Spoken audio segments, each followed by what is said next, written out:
एक व्यक्ति ने प्रश्न किया है कि गुरुजी, क्या ऐसा मुमकिन है कि हमारा जो जीवन है, हमारी जो लाइफ है, वो विदाउट फियर बन सके, बिना डर के ज़िंदगी क्या मुमकिन है?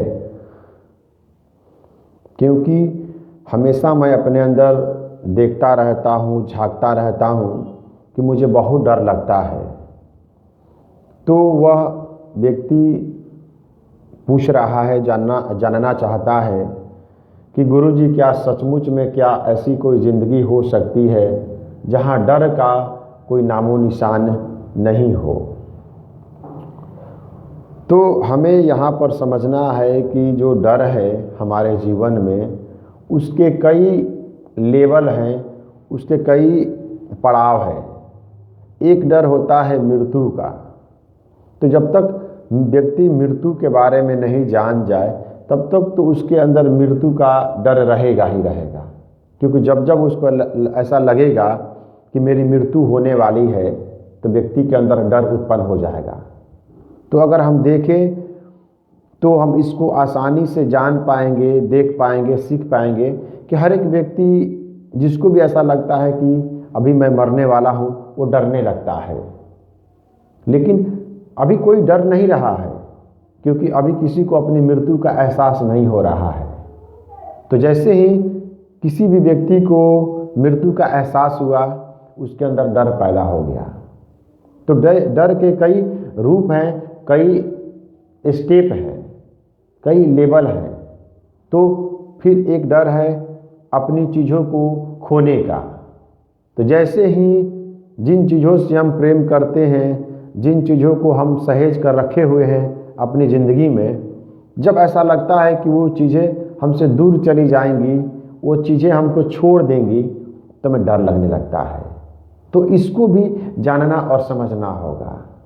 फिर क्या है कि हमने अपने आप को किसी ना किसी ड्रीम से, किसी ना किसी लक्ष्य से, किसी ना किसी महत्वाकांक्षा से, किसी ना किसी नियम और सिद्धांत से अपने आप को जोड़ दिया है। तो जब वो चीज़ें पूरी नहीं होती या उस तरीके से हम जीवन नहीं जी पाते, तो वहाँ हमें डर लगता है और वहाँ हमें क्रोध भी आता है। तो हमने अपने आप को इतने प्रकार से और इतने लेवल तक गुलाम बना रखा है कि हमें खुद नहीं पता कि हम अपने साथ क्या कर चुके हैं। तो जैसा कि प्रश्न है कि क्या एक ऐसा जीवन हो सकता है जो डर के उस पार हो, तो बिल्कुल हो सकता है।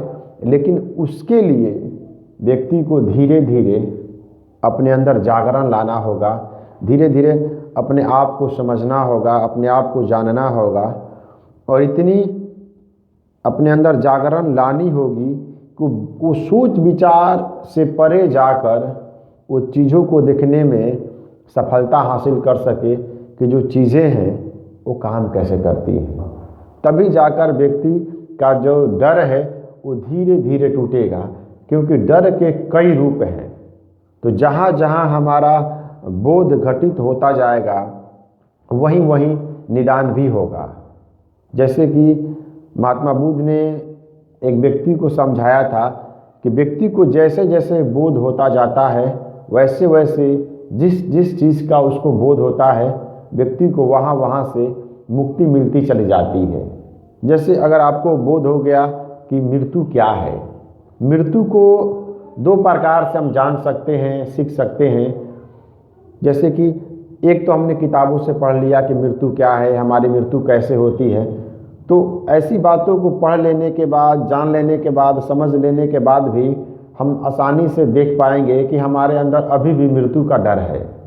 और एक ध्यानस्थ होकर या इतनी जागरण हमारे अंदर घटित हो चुकी है कि हम समझ गए कि व्हाट इज़ एग्जैक्टली डेथ। तो वहाँ से फिर क्या होता है कि हमारे अंदर से जो मृत्यु का डर है वो हमेशा के लिए मिट जाता है। तो जहाँ जहाँ आपको बोध होता जाएगा, जिन जिन चीज़ों से आपको अथाह प्रेम है और जिन जिन चीज़ों को आप अपने जीवन में खोना नहीं चाहते हैं, उन चीज़ों के प्रति भी जब आपको बोध घटित होगा, तो फिर आप उस मोह माया से बाहर निकल जाएंगे। तो ये बिल्कुल संभव है कि एक व्यक्ति का जीवन ऐसा हो सकता है कि उसके जीवन में डर का कोई स्थान नहीं हो, कोई नामो निशान नहीं हो।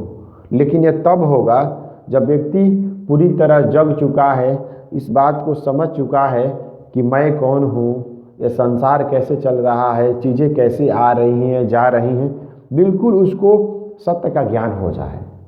इसके पहले कोई व्यक्ति सोचता है कि मैं किसी बात को कितना भी पढ़ लूँ, सुन लूँ और समझ लूँ और समझ कर मान लूँ और मान कर उस पर चलूँ और मैं डर के पार चला जाऊँ, तो ऐसा कभी भी मुमकिन नहीं है और नहीं होगा। और यही वजह है कि आज के समाज में, आज के संसार में जो तथा कथित गुरु पैदा हुए हैं, जिनको कुछ जीवन का ज्ञान नहीं है, बस पुस्तकों को पढ़कर, यानी दूसरे के जीवन के अनुभवों को पढ़कर वो दूसरों को ज्ञान दे रहे हैं। इन्हीं गुरुओं की देन है कि समाज में आज लोग चिंता संताप में जी रहे हैं, डिप्रेशन में जी रहे हैं, उनको जीवन में कहीं शांति नहीं मिल रही है। क्योंकि आप जब ऐसे किसी गुरु को सुनते हैं, आप किसी ऐसे गुरु के मार्ग पर चलते हैं जिसको खुद ही आनंद नहीं मिला, जिसको खुद ही मस्ती नहीं मिली, जो खुद ही अभी जीवन को जान नहीं पाया, उसका ज्ञान का स्रोत ही शास्त्र है, तो ऐसा व्यक्ति तुम्हें क्या मुक्त कर पाएगा।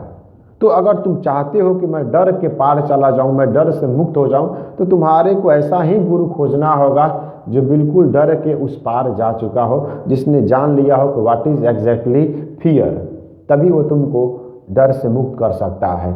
तो हमें समझना है, हम इतने बेहोशी में जी रहे हैं कि जिसने हमें जो समझा दिया, जो बात कह दी, हम उसी को मानकर चलने लगते हैं। तो हमें मानना नहीं है, हमें जानना है, और हमें जानना है अंदर से। तो अंदर से जानने की कला पहले सीखनी होगी, गुरु के सानिध्य में आकर पहले अंदर से जानने की कला सीखनी होगी, ताकि हम अंदर से जानने लगे कि चीज़ों को जाना कैसे जाता है। बिना पढ़े, बिना सोचे, बिना विचार किए कैसे चीज़ों को जाना जाता है, कैसे तत्व ज्ञान होता है, कैसे पता चलता है कि हो क्या रहा है, वहाँ से आदमी मुक्त होता है। तो जो डर की बात हो रही है, तो पहले समझना है कि डर के कई रूप हैं, कई प्रकार हैं, कई स्थान हैं। तो जहाँ जहाँ हम जिस मात्रा में सत्य को उपलब्ध करते जाएंगे, वैसे वैसे हमारा डर मुक्त होता जाएगा। और जिस दिन हमने मृत्यु को भी जान लिया, तो मृत्यु के पार जब हम पहुँच जाएंगे, तो फिर कोई चीज़ हमें डरा नहीं सकती है। तो डर का क्या है?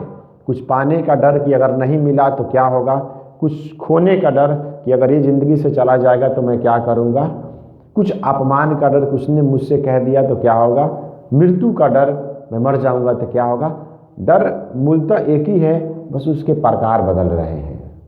तो डर को जानो और उसे से पार हो जाओ। और बिल्कुल ये संभव है कि व्यक्ति डर के पार जा सकता है और गया है। ईसा मसीह को जब कील ठोकी जा रही थी, ईसा मसीह को जब लटकाया जा रहा था, तो बिल्कुल डर के पार जा चुके थे। अगर वे डर के पार नहीं गए होते तो मना कर देते कि भाई मुझे सूली से उतार दो, मुझे नहीं लटकना है, मुझे नहीं मरना है, तुम जो कहोगे मैं तुम्हारी बात मान लूँगा। लेकिन उन्होंने किसी की बात नहीं मानी, बल्कि वे डर के पार जा चुके थे। और डर के पार वही व्यक्ति गया है जिसने मृत्यु को जीत लिया है, पहले समझना। और मृत्यु को वही जीत लिया, वही जीत सकता है जिसने स्वयं को देख लिया कि ये शरीर मैं नहीं हूँ, मृत्यु तो शरीर की होती है, मेरी नहीं।